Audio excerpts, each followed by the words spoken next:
Señorita, buenas noches, y a todos ustedes también, bienvenidos y muchas gracias por estar un martes más frente a las cámaras o la pantalla, más bien, que ustedes ven de Canal Antigua.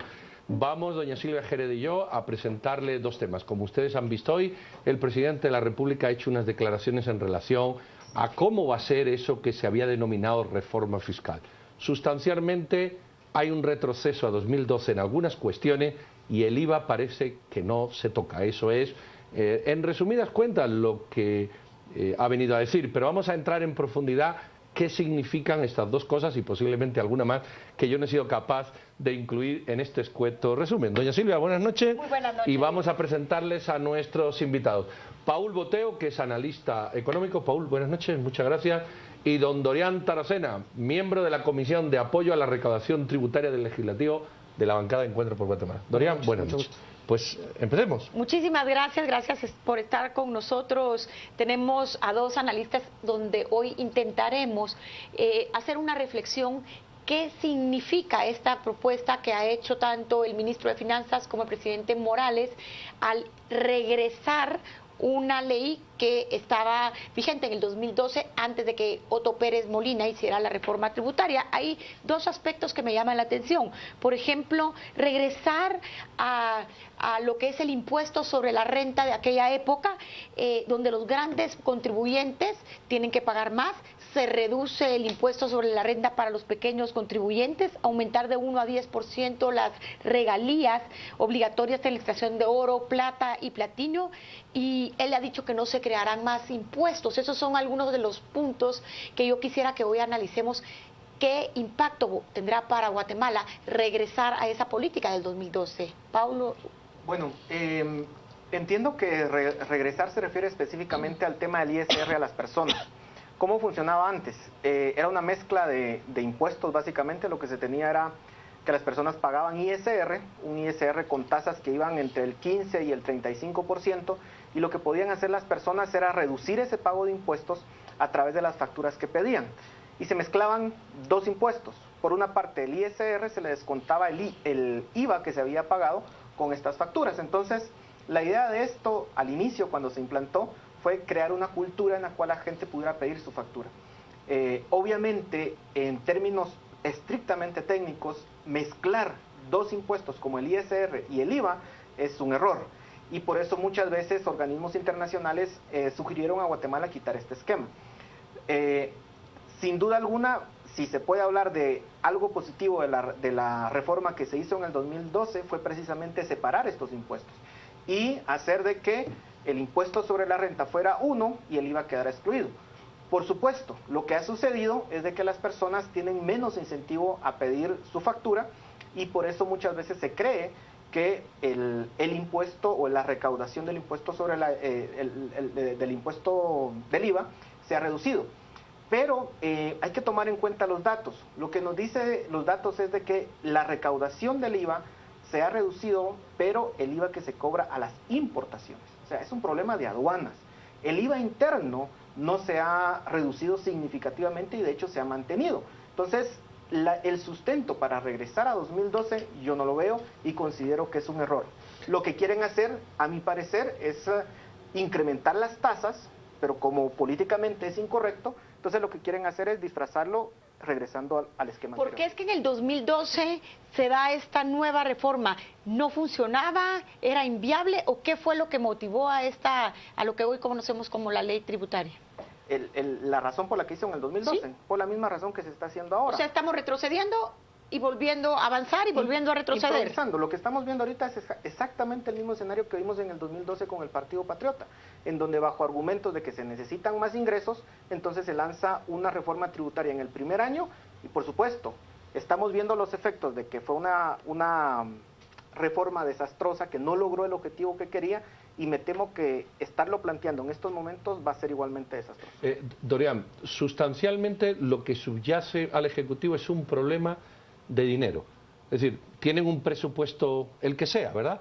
Y una recaudación que siempre se queda manifiestamente por debajo. Sí. En estos dos planteamientos, el que ha analizado Paul de volver a lo que había y subir las regalías 10%, ¿qué cálculo se te hace a ti en la cabeza que realmente puede subir teóricamente la recaudación? Voy a poner aquí en el escenario dos temas. Uno es que creo que no todo lo que era el 2012 es malo. Y voy a poner un número. 432,000 personas contribuyentes en relación de dependencia presentaron, digamos, ese último año sus planillas. Eso significaba, operativamente hablando, que SAT tenía 432,000 auditores sociales, y les quisiéramos poner un nombre. Hoy, el año pasado, no llegamos a las 60,000 planillas, o sea, no llegamos a 60,000 auditores sociales. O sea, 360,000 no pidieron facturas. Entonces, ese tema creo que sí es de ganarse, es de tomarlo en consideración y es de apostarle nuevamente. Creo que eso nos podría ayudar a recaudar las facturas. Aquí hay otros dos temas que hay que poner en consideración. Es decir, vamos a hablar de temas de impuestos, es un tema bien complejo, una reforma fiscal es bien compleja. Hay que poner en contexto el tema de la calidad del gasto. Miren, no va a haber plata que nos aguante, no va a haber presupuesto que nos aguante a llegar a final de año si no vemos el tema de la calidad del gasto. Plazas fantasmas, el tema de pactos colectivos. Miren, la credibilidad de SAT estos últimos días, afortunadamente con estos golpes que han hecho, ha subido. Pero tenemos que tomar en consideración también temas como exoneraciones. Miren, las exoneraciones yo casi estoy seguro que rebasan tal vez un 15 o 20% del presupuesto. Y en tanto no cerremos estos chorros, nosotros podríamos hablar, y lo decía el presidente hoy, el tema de la minería. También podría pasar por el tema de telecomunicaciones.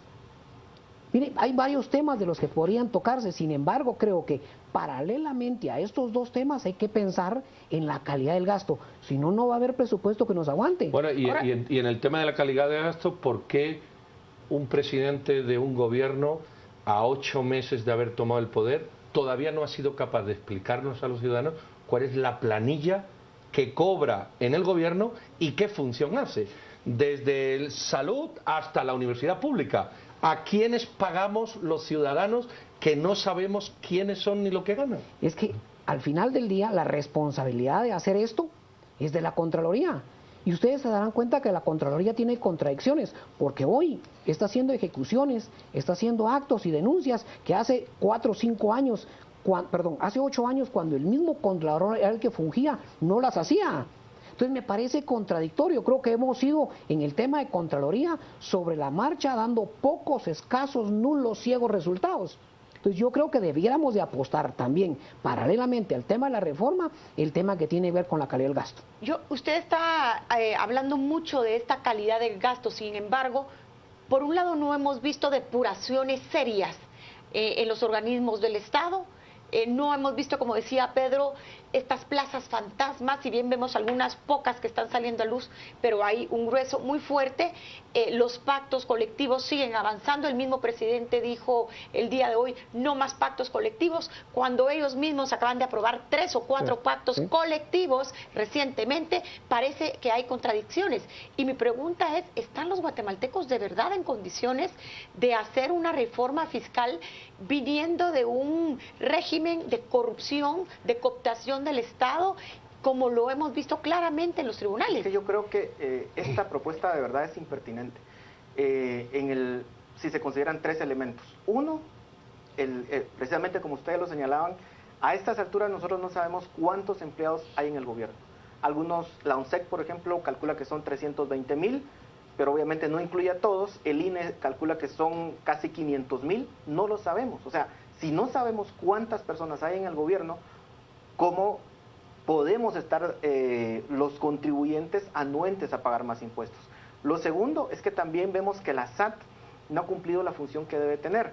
Yo difiero con Dorian en el sentido de poner a los ciudadanos a que sean los fiscalizadores, perdón, pero es que la SAT tiene que cumplir su función de hacer de que cada uno de los guatemaltecos paguemos lo que nos corresponde en impuestos. No podemos seguir bajo un esquema en el cual hay personas que pagan y otras personas que están evadiendo. Y este es un tema principal, porque tenemos una mayoría que están en el sector informal y no tributan. Sí. ¿Ellos van a ser incluidos en esta reforma? Yo creo que no, y eso es lo más preocupante. Digamos, se siguen poniendo impuestos a las personas que ya pagan. Y el tercer elemento es que tenemos una SAT que ha estado completamente destruida y que ahora se aprueba una reforma para fortalecerla y todavía no se le da la oportunidad para ver cómo va a funcionar esa institución. Si no tenemos una SAT lo suficientemente fuerte, no tiene ningún sentido hablar de una reforma fiscal en estos momentos. Yo quiero volver a la primera pregunta, Dorian. ¿Qué con esta reforma, o si lo tienes tú, Paul, qué cantidad se puede recaudar más? Porque si hay un diferencial entre lo que se recauda y lo que se presupuesta, entre 20 y 25 mil millones de quetzales, Diferencia. Para reducir este diferencial, esta reforma de aumentar las regalías a las mineras 10% y volver a la que sea, ¿ustedes tienen una idea aproximada de qué puede suponer para las arcas del Estado? ¿Saben qué pasa? Es que es impredecible. Y les voy a decir por qué es impredecible. Fíjense ustedes que en el 2012 se saca de la jugada tributaria a los pequeños contribuyentes. Y en automático casi que se les pasa al sector informal. Porque se le dice, mire, la factura que usted me entrega no genera crédito fiscal. Por lo tanto, yo empresa, a mí usted no me interesa con su factura. Si quiere no me la dé, o si me la da me da igual. Entonces, lo que hicimos fue elevar a esta gente a ese nivel. Y vuelvo otra vez, al tema de SAT. Miren, la SAT, ustedes ya sabemos que los máximos representantes, dirigentes, directores están presos. Era una banda al final del día. No podemos confiar en ellos ese trabajo que no lo han podido hacer. Por eso regreso a la fiscalización que hace el mismo ciudadano, el trabajador. Es más, fíjense ustedes que si fuéramos a hablar un poquito más allá, es un consenso general el que necesitamos. Pequeños contribuyentes, los del sector informal, grandes empresarios, pequeños empresarios profesionales. Pero ¿por qué? Imagínense ustedes que a toda la gente de clase media, todos los que trabajan y reciben su plata, se les hace una escala de cómo deben de pagar el impuesto de la renta, que dentro de ellos me parece correcto, pero debiera de haber una escala también para el empresariado, que de la misma forma con que ganen, con esa misma forma tributen. Ahí creo que logramos una equidad tributaria, que es lo que al final no hacemos. Ahí sí coincido con Paul, le vamos a poner carga tributaria otra vez a los mismos que siempre hemos pagado los impuestos, y entonces los que están fuera de ampliar la base no van a pagar, y los que están del otro lado tampoco van a pagar. Entonces nos tocará llevar otra vez la responsabilidad a nosotros. Vamos a ir un segundo corte, volvemos con Paul al regreso, y nos quedamos con este mensaje que los dos han coincidido y yo quiero remachar. Al final vamos a pagar los que ya pagamos, y esto no nos lleva a ningún sitio, ni vamos a incrementar la recaudación, ni los que no tributan, que exigen derechos, van a estar ahí. Bueno, yo creo que este es un buen punto para ponerse de acuerdo y para comenzar. No se vayan, sigan con nosotros y volvemos en un instante.